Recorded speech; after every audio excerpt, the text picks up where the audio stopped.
ಶ್ರೀ ಗ್ರಂಥ ಮಹಾತ್ಮೆ ಶ್ರೀ ಗಣೇಶಾಯ ನಮಃ. ಶ್ರೀ ಗುರು ಸಿದ್ಧಾರೂಢಾಯ ನಮಃ. 4 ವೇದ, 6 ಶಾಸ್ತ್ರ, 18 ಪುರಾಣ, 28 ದಿವ್ಯ ಆಗಮಗಳ ಸರ್ವಸಾರಭೂತವಾದ ಶ್ರೀ ಸಿದ್ಧ ಪುರುಷನ ಈ ಪವಿತ್ರ ಚರಿತ್ರೆಯನ್ನು ನಿತ್ಯವೂ ಶ್ರದ್ಧೆಯಿಂದ ಓದುವ, ಕೇಳುವ, ಪೂಜಿಸುವ ಸರ್ವ ಭಕ್ತರಿಗೆ ಧರ್ಮ, ಅರ್ಥ, ಕಾಮ, ಮೋಕ್ಷಗಳು ಸಿದ್ಧಿಸುವವು. ಸರ್ವ ನಷ್ಟ ಕಷ್ಟಗಳು, ಸರ್ವ ಪಾಪ ತಾಪಗಳು, ಚೋರ ವೈರಿ ವಿಷ ಭೂತಾದಿ ಭೀತಿಗಳು ಬಯಲಾಗಿ ಸರ್ವದಾ ಸಕಲ ಸನ್ಮನ್ನಗಳಿಂದ ಕೂಡಿದ ಸುಖ ಸೌಭಾಗ್ಯಗಳು ಒದಗಿ ಬರುವವು. ಶ್ರೀ ಸಿದ್ಧ ಸದ್ಗುರು ಕೃಪಾವರ್ಗೀಕ ಶ್ರವಣ ಮಾಡೋದ್ರಿಂದ ಶಾಂತಿ, ದಾಂತಿ, ವಿವೇಕ, ಜ್ಞಾನ, ಸದ್ಭಕ್ತಿಗಳು ಸಪ್ರಾಪ್ತವಾಗುವವು. ಈ ಗ್ರಂಥವನ್ನು ತನ್ನ ಇಷ್ಟ ದೇವತಾ ಮಂತ್ರದೊಡನೆ ಗಂಧ, ಅಕ್ಷತ, ಧೂಪ, ದೀಪ, ನೈವೇದ್ಯಗಳಿಂದ ಪೂಜಿಸಿ ಪ್ರತಿ ಅಧ್ಯಾಯದ ಪ್ರಾರಂಭದಲ್ಲಿ ಗ್ರಂಥ ಮಹಿಮೆಯನ್ನು ಪಠಿಸಿ ಸ್ಮರಿಸಿ ನಂತರ ಪಾರಾಯಣ ಮಾಡಿ ಮಂಗಳ ವಿಭೂತಿ ಪ್ರಸಾದಗಳನ್ನು ಭಕ್ತಿಯಿಂದ ಸ್ವೀಕರಿಸುವುದು ಶಿಷ್ಟರ ಸಾಂಪ್ರದಾಯಿಕವಾಗಿದೆ. 22ನೇ ಅಧ್ಯಾಯ. ಗಣೇಶಾಯ ನಮಃ. ಶ್ರೀ ಸದ್ಗುರು ಸಿದ್ಧಾರೂಢಾಯ ನಮಃ. ನಿತ್ಯ ಶುದ್ಧನು, ನಿರ್ಭೀರಕಾರನು, ಸಗುಣ ರೂಪದಿಂದಿತ್ತನು, ಸತ್ಯ ಸದ್ಗುರು ಭಕ್ತ ಜನರ ದಯಾಳು ಕರುಣಾವಂತನು.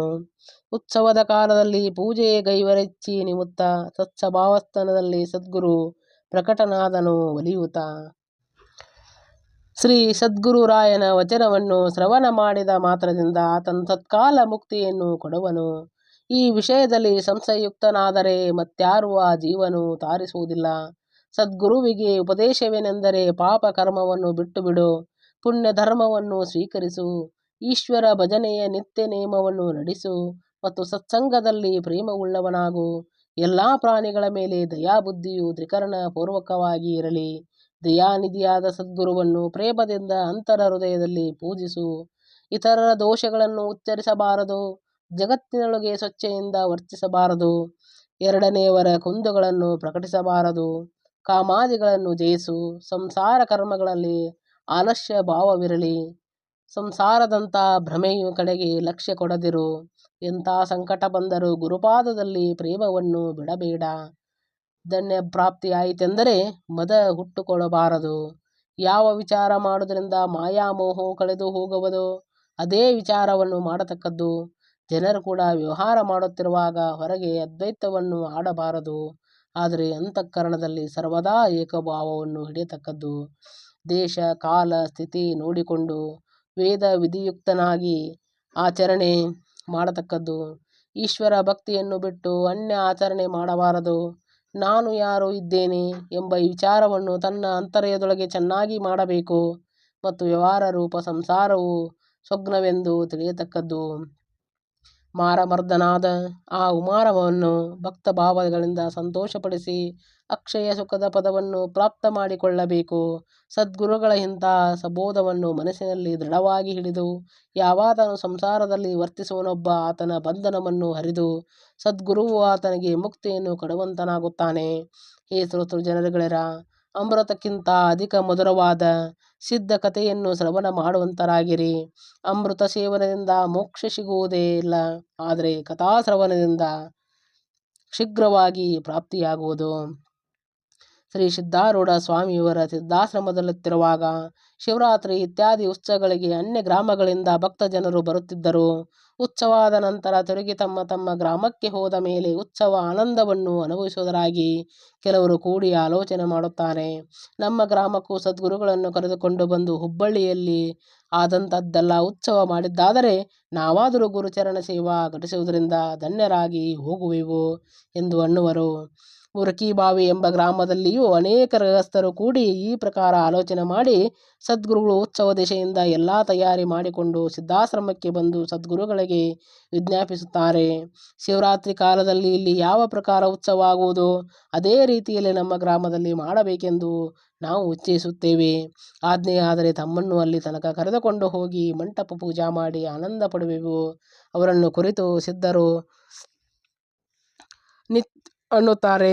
ಕೇಳಿರಯ್ಯ ಭಕ್ತ ಜನರುಗಳಿರ, ನಾವು ಹುಬ್ಬಳ್ಳಿಯನ್ನು ಬಿಟ್ಟು ಬರುವುದಿಲ್ಲ. ಯಾಕೆಂದರೆ ಇಲ್ಲಿ ನಿತ್ಯದಲ್ಲಿಯೂ ದರ್ಶನಕ್ಕೋಸ್ಕರ ಬರುವಂತಹ ಭಕ್ತರಿಗೆ ನಿರಾಶೆಯಾಗುವುದು. ನೀವು ಎಲ್ಲೆಲ್ಲಿ ಭಜನೆ, ಬ್ರಹ್ಮಜಿಯಾಜ್ಞೆ, ವೇದಾಂತ ಶ್ರವಣ ಮಾಡುವಂತಹಗಳನ್ನು ನಡೆಸುವಿರೋ ಅಲ್ಲಲ್ಲಿ ಸದ್ಗುರು ನಿಶ್ಚಯವಾಗಿ ಇರುತ್ತಾನೆ. ಇದನ್ನು ದೃಢವಾಗಿ ನಂಬಿ ಕಾರ್ಯವನ್ನು ನಡೆಸಿರಿ ಎಂಬ ಸಿದ್ಧರ ವಚನವನ್ನು ಕೇಳಿ ಆ ಭಕ್ತ ಜನರೆಲ್ಲರೂ ಆನಂದಭರಿತರಾಗಿ ಸದ್ಗುರುನಾಥನ ಭಾವಚಿತ್ರವನ್ನು ಮಂಟಪದೊಳಗೆ ಪೂಜಾಗೋಸ್ಕರ ಇಡುವಂತರಾದರು. ಆ ಭಕ್ತರು ಸಿದ್ಧಾರೂಢರ ಶಿಷ್ಯನಾದ ರಾಮಸ್ವಾಮಿ ಎಂಬವನಿಗೆ ಪೂಜಾ ಮಾಡುವುದಕ್ಕೋಸ್ಕರ ಮುರುಕಿಬಾವಿ ಕರೆದುಕೊಂಡು ಹೋದರು. ಆಗ ದೇಶದಲ್ಲೆಲ್ಲ ಭಕ್ತ ಜನರಿಗೆ ಆಮಂತ್ರಣ ಪತ್ರಗಳನ್ನು ಕಳುಹಿಸಿದರು. ಆಮಂತ್ರಣ ಪತ್ರಗಳಲ್ಲಿ ಸಿದ್ಧಾರೂಢ ಸದ್ಗುರುಗಳನ್ನು ಸ್ವತಃ ಬಂದು ಪೂಜಾ ಕೈಗೊಳ್ಳುವರೆಂದು ಉಲ್ಲೇಖನ ಮಾಡಿತ್ತು. ಸಿದ್ಧಾರೂಢರು ಹುಬ್ಬಳ್ಳಿ ಊರು ಬಿಟ್ಟು ಮತ್ತೆಲ್ಲಿಯೂ ಹೋಗುವುದಿಲ್ಲವೆಂಬುದು ಎಲ್ಲರೂ ತಿಳಿದಿದ್ದರು. ಏನೋ ಚಮತ್ಕಾರವಿರುವುದೆಂದು ಎಲ್ಲರೂ ಉತ್ಸವಕ್ಕೆ ಬರುವಂತರಾದರು. ಅಪಾರ ಜನರು ಕೂಡಿಕೊಂಡು ಎಲ್ಲಾ ಭಜನಾ ಉಪಚಾರಕ್ಕೋಸ್ಕರವಾಗಿ ಬೇಕಾದಷ್ಟು ಸಾಮಗ್ರಿ ತಯಾರಿಸಿ ಇಟ್ಟಿತ್ತು. ವಿಸ್ತಾರ ಪ್ರದೇಶದಲ್ಲಿ ಒಂದು ಭವ್ಯವಾದ ಹಂದರ ಹಾಕಿಸಿ ಅದರೊಳಗೆ ದಿವ್ಯ ಮಂಟಪವನ್ನು ನಿಂದಿರಿಸಿ ಅದರ ಮಧ್ಯಭಾಗದಲ್ಲಿ ಸುಂದರ ಸಿಂಹಾಸನದ ಮೇಲೆ ಸದ್ಗುರು ರಾಯನು ಚಿತ್ರ ರೂಪದಿಂದ ಆಸೀನರಾಗಿದ್ದನು. 7 ದಿವಸಗಳ ತನಕ ಉತ್ಸವ ನಡೆಯುತ್ತಿದ್ದವು. ಅಹೋರಾತ್ರಿ ಭಜನೆ ಘೋಷ ನಡೆಯುತ್ತಿತ್ತು. 2 ಹೊತ್ತು ಕೀರ್ತನ ಸಮಾರಂಭವೂ ಆಗುತ್ತಿತ್ತು. ದೇಶ ದೇಶಗಳಲ್ಲಿ ಬಂದಂತ ಸಾಧು ಸತ್ಪುರುಷರು ನಿತ್ಯದಲ್ಲೂ ವೇದಾರ್ಥಾರ್ಥ ಉಪನ್ಯಾಸಗಳನ್ನ ನಡೆಸುತ್ತಿದ್ದರು. ಈ ರೀತಿಯು ಆ ಸ್ಥಾನವು ಸಾಕ್ಷಾತ್ ಕೈಲಾಸವೆಂಬಂತೆ ತೋರುತ್ತಿತ್ತು. ಮಧ್ಯಾಹ್ನ ಕಾಲದಲ್ಲಿ ಎಲ್ಲಾ ಜನರು ಭೋಜನಕ್ಕೆ ಕರೆಯುತ್ತಿದ್ದರು ಮತ್ತು ರಾತ್ರಿ ಕಾಲದಲ್ಲಿ ಸರ್ವರಿಗೂ ಊಟ ಹಾಕಿಸಿ ತೃಪ್ತಿಪಡಿಸುತ್ತಿದ್ದರು. 7 ದಿವಸಗಳ ತನಕ ನಿತ್ಯ ಸಂಧ್ಯಾಕಾಲದಲ್ಲಿ ದೀಪ ಹಚ್ಚುತ್ತಲೇ ಮಂಟಪದಲ್ಲಿ ಸದ್ಗುರುಗಳ ಮೂರ್ತಿಯನ್ನು ದಿವ್ಯಾಲಂಕಾರಗಳಿಂದ ಪೂಜಿಸಿ ಆಮೇಲೆ ಆನಂದದಿಂದ ಆರತಿಯನ್ನು ಬೆಳಗುತ್ತಿದ್ದರು. ಅಸಂಖ್ಯ ಜನರು ಆ ಸಮಯದಲ್ಲಿ ಆ ಸಮಾರಂಭವನ್ನು ನೋಡುತ್ತಾ ನಾಮಘೋಷಣೆ ಮಾಡಿ ಮಂಗಳಾರತಿಯನ್ನು ಹಾಡುತ್ತಿದ್ದರು. ಆ ಸಮಯದಲ್ಲಿ ಕೆಲವರು ಅನ್ನುತ್ತಾರೆ, ಉತ್ಸವಕ್ಕೆ ಶ್ರೀ ಸಿದ್ಧಾರೂಢರು ಬರುವರೆಂದು ನಮಗೆ ಹೇಳಿತ್ತು. ಆದರೆ ಆತನನ್ನು ಇಲ್ಲಿ ಯಾರೂ ನೋಡಲಿಲ್ಲ. ಸುಳ್ಳೇ ಆಮಂತ್ರಣ ಪತ್ರದಲ್ಲಿ ಹಾಗೆ ಬರೆದಿತ್ತು.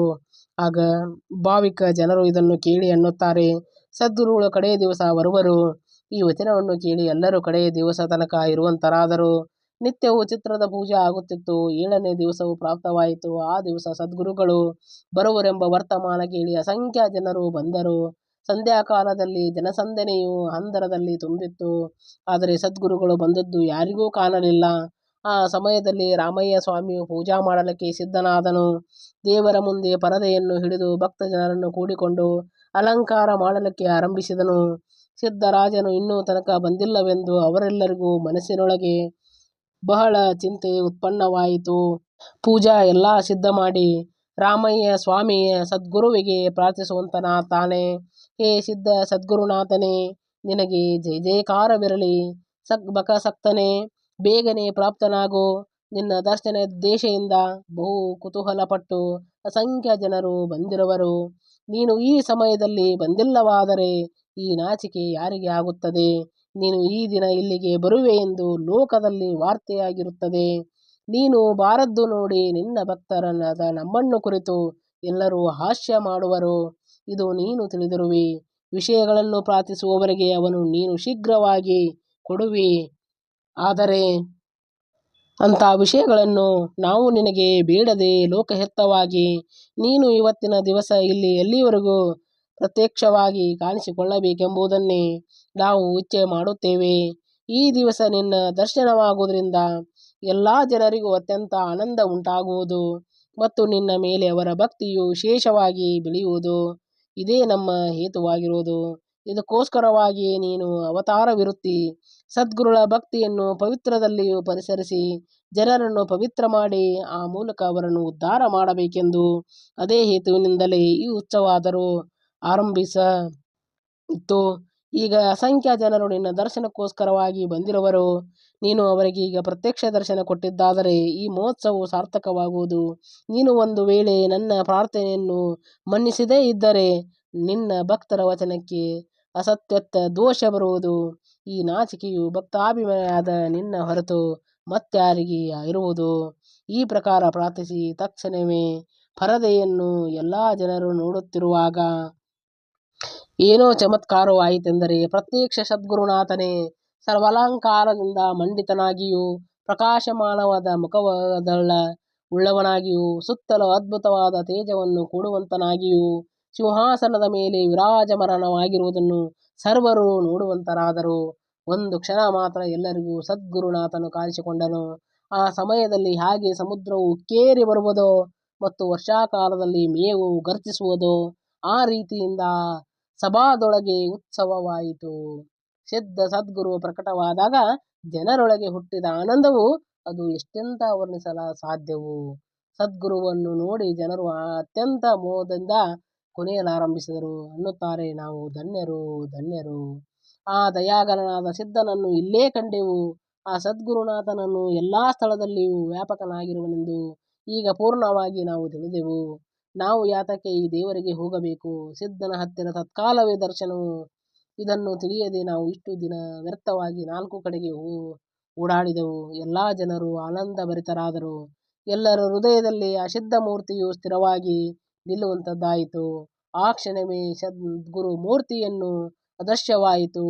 ಇಲ್ಲಿಗೆ ಆ ಮಹೋತ್ಸವವು ಸಂಪೂರ್ಣವಾಯಿತು. ಇಂಥ ಭಕ್ತಾಭಿಮಾನಿಯಾದ ಸದ್ಗುರುವು ಲೋಕಹಿತಕ್ಕಾಗಿ ಇರುವಂತ ಕಾರ್ಯಕ್ಕೆ ಸಹಾಯವಾಗುತ್ತಾನೆ. ಯಾಕೆಂದರೆ ಭಕ್ತೋದ್ಧಾರಾರ್ಥನಾಗಿಯೇ ಆತನು ಅವತಾರವನ್ನು ಧಾರಣ ಮಾಡುತ್ತಾನೆ. ಈ ಪವಿತ್ರವಾದ ಕಥೆಯನ್ನು ಆದ್ದರಿಂದ ಯಾರು ಶ್ರವಣ ಮಾಡುವರೋ ಅವರ ಮೇಲೆ ಸದ್ಗುರು ಕೃಪೆ ಮಾಡಿ ದುರ್ಧರವಾದ ಅವರ ಭವ ಪಾಶವನ್ನು ಕ್ಷಣದಲ್ಲಿ ಹರಿದು ಬಿಡುವನು. ಸ್ತೋತ್ರ. ಜನರು ಈ ಅತ್ಯಂತ ಮನೋಹರವಾದ ಕಥೆ ಶ್ರವಣ ಮಾಡಿದರು. ಈಗ ಕಥೆಯು ಸಾರರೂಪವಾಗಿರುವ ಅಧ್ಯಾತ್ಮ ವಿಚಾರವು ತಿಳಿಯತಕ್ಕದ್ದಾಗಿರುತ್ತದೆ. ಪರಮಾತ್ಮದಲ್ಲಿ ಸಾಧಕರು ಬ್ರಹ್ಮದ ಆರೋಪಕ್ಷಣವು ಆಗಬೇಕು ಎಂದು ಯಾವಾಗಲೂ ಇಚ್ಛಿಸುತ್ತಾರೆ. ಅದಕ್ಕೋಸ್ಕರವಾಗಿ ಸದ್ಭಾವದಿಂದ ಸದ್ಗುರುಗಳಿಗೆ ಶರಣು ಹೋಗುವರು ಮತ್ತು ಸದ್ಗುರುಗಳು ಅವರ ಮನೋರಥವನ್ನು ಪೂರೈಸುವರು. ಸದ್ಗುರುವನ್ನು ಪ್ರತ್ಯಕ್ಷ ನೋಡುವುದಕ್ಕೆ ಸಾಕ್ಷಾತ್ಕಾರವೆನ್ನುತ್ತಾರೆ. ಹೃದಯದಲ್ಲಿ ಸದ್ಗುರುವಿನಲ್ಲಿ ಐಕ್ಯತ್ವವನ್ನು ಹೊಂದುವುದೇ ಅಪರೋಕ್ಷ ಅನುಭವವೆನ್ನುತ್ತಾರೆ. ಸದ್ಗುರುವೇ ನಿರ್ಗುಣ ಬ್ರಹ್ಮವು. ಭಕ್ತರ ಸಲುವಾಗಿ ಆತನು ಸಗುಣ ರೂಪದಿಂದ ಕಾಣಿಸಿಕೊಳ್ಳುವನು. ನೀರು ಮತ್ತು ಬರ್ಫ್ ಒಂದೇ ಆಗಿರುವುದು, ಹಾಗೆಯೇ ನಿರ್ಗುಣ ಮತ್ತು ಸಗುಣ ಏಕವಾಗಿರುವುದು. ಕೆಲವರೆನ್ನುವರು, ನಾವು ಸದ್ಗುರುಗಳನ್ನು ಕಣ್ಣಿನಿಂದ ನೋಡಿದ ಮಾತ್ರದಿಂದ ನಮಗೆ ಕೂಡಲೇ ಯಾಕೆ ಜ್ಞಾನವಾಗುವುದಿಲ್ಲ? ಅಂದರೆ ಘಟಾದಿಗಳನ್ನು ಕಂಡಂತೆ ದ್ವೈತ ಭಾವದಿಂದ ಕಂಡದ್ದಾದರೆ ಜ್ಞಾನವು ಎಂದೂ ಆಗಲಾರದು. ಐಕ್ಯ ಭಾವದಿಂದ ನೋಡಿದ ವಿನಃ ಆತ್ಮಜ್ಞಾನವಾಗಲಾರದು. ಆತ್ಮಜ್ಞಾನವು ಜ್ಞಾನವೆನ್ನಲ್ಪಟ್ಟು ಅದರ ವಿನಃ ಭವಬಂಧನವು ಕಲ್ಪಾಂತರ ತನಕ ಕಳೆಯಲಾಗದು. ಹೇ ಶ್ರೋತೃ ಜನರುಗಳಿರ, ಮುಂದಿನ ಅಧ್ಯಾಯದಲ್ಲಿರುವ ಸುರಸ ಕಥೆಯನ್ನು ಶ್ರವಣ ಮಾಡುವಂತರಾಗಿರಿ. ಅದನ್ನು ಕೇಳಿದ ಮಾತ್ರದಿಂದ ಎಲ್ಲಾ ಕಲಿಮಲವು ದಹನವಾಗಲ್ಪಟ್ಟು ಗುರುಕೃಪೆಯು ಸಂಪಾದಿಸಲ್ಪಡುತ್ತದೆ ಎಂಬಲ್ಲಿಗೆ ಶ್ರೀ ಸಿದ್ಧಾರೂಢ ಕಥಾಮೃತದೊಳ ಶ್ರವಣ ಮಾತ್ರದಿಂದ ಸರ್ವ ಪಾಪಗಳನ್ನು ಭಸ್ಮ ಮಾಡುವಂತ ಸುರಸವಾದ ಈ 22ನೇ ಅಧ್ಯಾಯವನ್ನು ಶಿವದಾಸನು ಶ್ರೀ ಸದ್ಗುರು ಸಿದ್ಧಾರೂಢ ಚರಣಾರವಿಂದಗಳಲ್ಲಿ ಅರ್ಪಿಸಿರುವನು. ಓಂ ನಮಃ ಶಿವಾಯ. ಓಂ ನಮಃ ಶಿವಾಯ. ಓಂ ನಮಃ ಶಿವಾಯ. ಓಂ ನಮಃ ಶಿವಾಯ. ಓಂ ನಮಃ ಶಿವಾಯ.